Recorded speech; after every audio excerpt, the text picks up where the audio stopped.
Ada takdir yang boleh ditukar, ada takdir yang memang, contohlah takdir yang boleh ditukar, doa untuk panjang umur. Semua orang doa saya panjang umur, Allah kabulkan, ditukar. Macam mana tu? Sudah tertulis di Lauh Mahfuz. Jadi kirakan Allah ni, itu belajar tauhid. Allah ni, kata-kata Allah ni sebelum semua kata-kata. Tidak yang baru, dialah yang paling qadim, yang awal dulu. Kata-kata kita ni, saya berbual ini, Syah tadi berbual kan, sekarang kata-kata saya pula. Lepas tu nanti Syah pula berbual. Bertukar-tukar kan, ada yang baru, ada yang lama, ada. Tapi Allah punya azali lagi. Faham ya? Jadi itu bab tauhid sedikit saja. Ini bab ni aja ada orang dah tak faham. Macam mana tu? Macam mana tu? Ada orang tanya, macam mana tu Ustaz? Kalau kadim pula, itu Imam Syafi'i. Ini qaul yang azali sekali. Allah punya kata-kata itu memang yang awal sekali.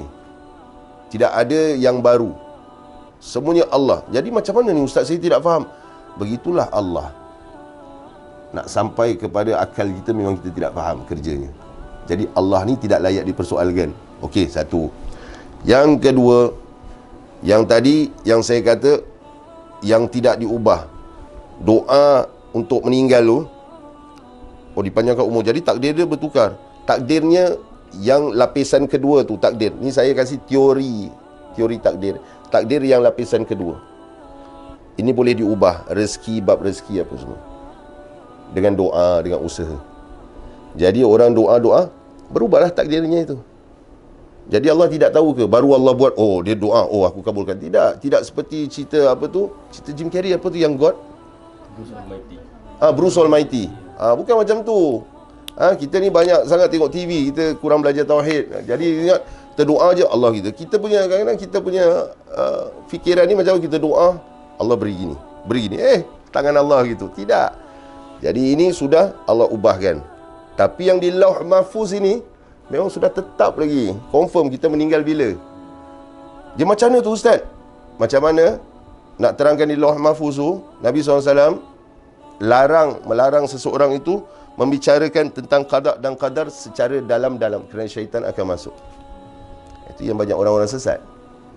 Itulah jadi golongan-golongan Jabariyah juga, yang ada juga golongan-golongan begitu yang menjadi golongan Jabariyah yang menyatakan yang baik dan buruk semuanya daripada Allah. Memang betul. Itu golongan Jabariyah. Jadi dia minum arak pun daripada Allah. Dia tidak menyalahkan diri dia. Dia berzina juga, Allah juga. Dia tidak, ya Allah ada sebut, afala ta'qilun, apakah kau tidak menggunakan akal?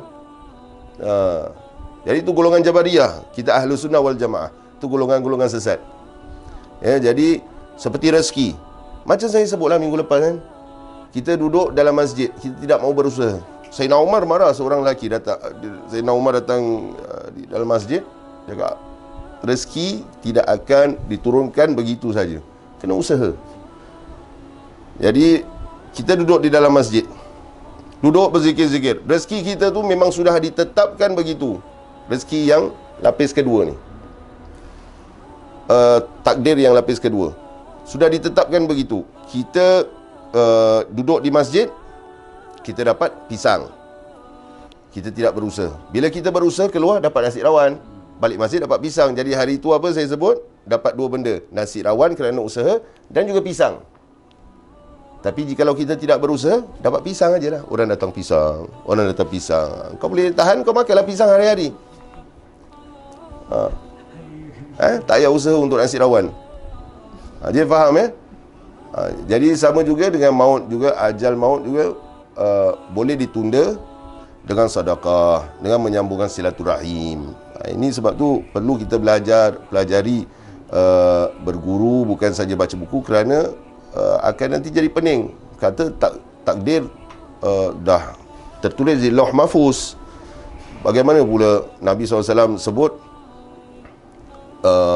sambung silaturahim, dapat panjangkan umur, bersedekah, dapat panjangkan umur. Bagaimana pula?